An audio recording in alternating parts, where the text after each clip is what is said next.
Halo, sahabat industri. Penasaran dengan perkembangan industri terkini? Yuk, ikuti kami belajar bersama sahabat industri. Halo semuanya, selamat datang lagi di sesi analisis mendalam kita. Hari ini, kita bakal ngebedah sebuah topik yang lagi panas banget dan, jujur aja, bakal merubah drastis cara kita kerja di masa depan. Kita bakal ngomongin soal gimana adopsi AI atau kecerdasan buatan lagi bikin gelombang besar di Indonesia.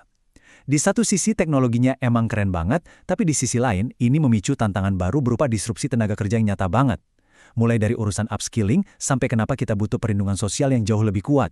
Kita udah rangkum data dan riset terbarunya buat dapat gambaran utuhnya. Jadi, santai aja, perhatikan baik-baik, dan mari kita mulai eksplorasi ini. Nah, pertanyaan mendasarnya gini, kira-kira tenaga kerja kita di Indonesia ini beneran udah siap belum sih ngadepin revolusi AI? Ini bukan sekedar omongan di film fiksi ilmiah lagi loh, ini bener-bener lagi terjadi sekarang, dari kantor-kantor startup elit di Jakarta sampai ke abang-abang kurir yang tiap hari ada di jalanan. Teknologinya lari kencang banget, tapi pertanyaannya, regulasi dan kesiapan kita sebagai manusia bisa ngimbangin nggak? Biar kebayang seberapa cepat perubahannya, coba dengerin angka ini, 44%. Menurut prediksi World Economic Forum, 44% dari skill inti yang lagi Anda dan saya pakai sekarang buat kerja, itu bakal berubah drastis cuma dalam 5 tahun ke depan. Hampir setengahnya loh. Artinya, setengah dari apa yang bikin kita dibilang kompeten hari ini tuh baru di-upgrade atau malah diganti total. Waktu nggak nunggu siapa-siapa, dan ini beneran mendesak. Oke, biar gampang, kita petakan dulu ya pembahasannya. Kita bakal mulai dari era baru adopsi AI, terus bahas ancaman disrupsi tenaga kerja, strategi upskilling dan reskilling, kerentanan pekerja platform digital, jaring pengamanan sosial baru, dan terakhir, masa depan kerja Indonesia. Peta jalan ini bakal bawa kita dari urusan teknologinya sampai ke solusi kemanusiaannya. Yuk, kita selamu. Kita masuk ke bagian pertama, era baru adopsi AI. Sekarang ini, tingkat adopsi AI di Indonesia tuh geraknya lumayan kenceng dan udah masuk ke sektor-sektor vital. Bayangin aja, di sektor kesehatan, Kementerian Komunikasi dan Digital udah kolaborasi sama BPJS Kesehatan pakai AI buat percepat layanan publik. Di pendidikan, munculnya SKB 7 Menteri jadi penanda era digitalisasi dari SD sampai kampus. Tapi, nah ini kuncinya, semua ini nggak bakal jalan mulus tanpa satu fondasi utama, perluasan infrastruktur 5G nasional. Tanpa 5G yang stabil, aplikasi AI yang butuh respons real-time itu mustahil bisa jalan. Dan ini secara brilian ngasih lihat kita apa yang sebenarnya terjadi di balik layar. Machine learning ini tuh ibarat otak di balik transformasi tersebut. Mulai dari algoritma, jaringan saraf tiruan, sampai pengolahan data raksasa.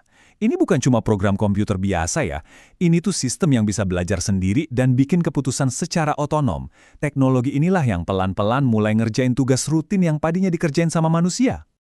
Lanjut ke bagian kedua, ancaman disrupsi tenaga kerja. Di balik kecanggihan tadi, ada masalah besar. 68%.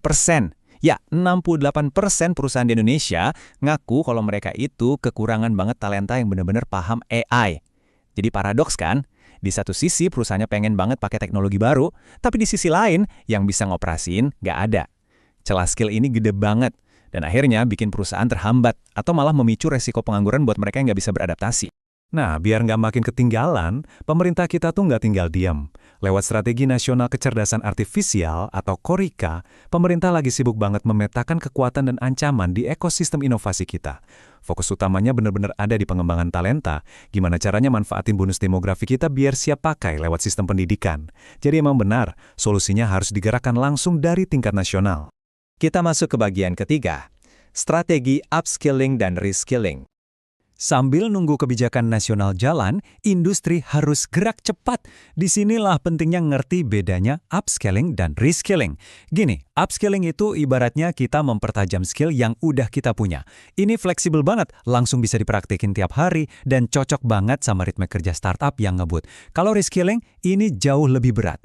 Ibaratnya banting setir, belajar hal yang 100% baru. Ini sifatnya intensif dan wajib banget buat teman-teman di pekerjaan tradisional yang perannya udah mulai digantiin sama mesin. Terus kenapa sih dua hal ini krusial banget? Coba bayangin, di tahun 2030 nanti, diperkirakan bakal ada 85 juta pekerjaan rutin yang hilang direbut otomatisasi. Ngeri ya, tapi tunggu dulu. Ternyata bakal ada 97 juta peran baru yang muncul juga secara global. Jadi narasinya tuh bukan sekedar kiamat pekerjaan, tapi pergeseran. Peluangnya gede banget, asalkan, yaitu tadi, kita mau beradaptasi. Tapi kita juga harus realistis. Adaptasi nggak selalu mulus. Bagian keempat, kerentanan pekerja platform digital. Di balik efisiensi aplikasi yang tiap hari kita pakai, ada realitas manusia yang sering kita lupa. Coba deh perhatiin kutipan dari Direktur Jenderal ILO ini. Beliau nekenin banget kalau pekerja platform digital, yang mayoritasnya anak Gen Z, itu perlindungannya luar biasa lemah. Nggak ada hubungan kerja formal, jam kerja nggak nentu, dan nggak ada asuransi kesehatan dasar. Ini anomali banget. Aplikasinya canggih, tapi nasib pekerjanya rapuh. Akar masalahnya tuh ada di satu status hukum ini, mitra. Sering banget kan dengar sebutan mitra? Nah, dengan diklasifikasikan sebagai mitra independen dan bukan karyawan, mereka ini secara otomatis kehilangan hak-hak ketenaga kerjaan yang biasanya dilindungi undang-undang.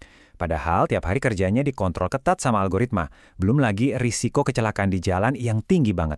Hal ini ngebawa kita ke bagian kelima yang super penting, jaring pengaman sosial baru. Kita nggak bisa cuma nikmatin ekonomi digital tapi nutup mata soal kesejahteraan.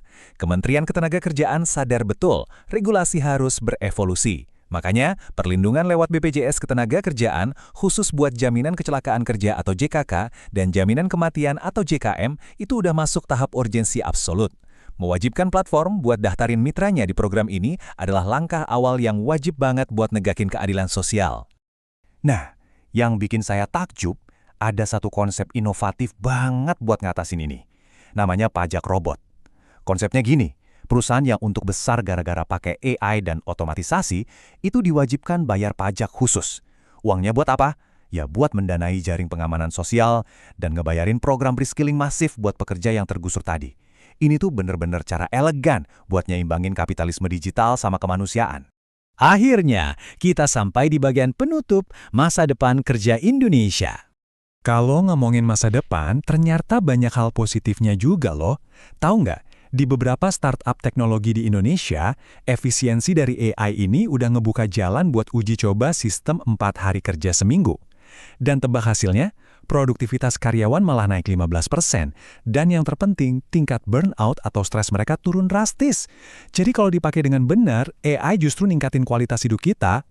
Rasa optimis ini juga kelihatan kok dari target makroekonomi kita. Di tengah gempuran disrupsi AI, pemerintah tetap masang target pengangguran yang cukup ambisius buat tahun 2026, yaitu di angka 4,70%. Ini bukti kalau fokus utamanya tetap pada penciptaan lapangan kerja. Jenis pekerjaannya emang bakal berubah, butuh skill yang beda, tapi lapangan kerja barunya tetap ada dan terus didorong. Kita udah ngebahas panjang lebar nih hari ini. Dari canggihnya machine learning, wajibnya kita upskilling, sampai ide pajak robot dan perlindungan buat pekerja gig. Sekarang, sebelum kita udahan, saya mau ninggalin satu pertanyaan penting buat Anda pikirin. Bisakah kebijakan sosial kita berevolusi secepat algoritma kita? Karena secanggih apapun teknologi, gak akan ada artinya kalau kita gagal memanusiakan pekerjaannya kan? Coba direnungkan. Makasih banget udah ngikutin sesi analisis mendalam ini sampai akhir. Sampai jumpa di topik seru berikutnya.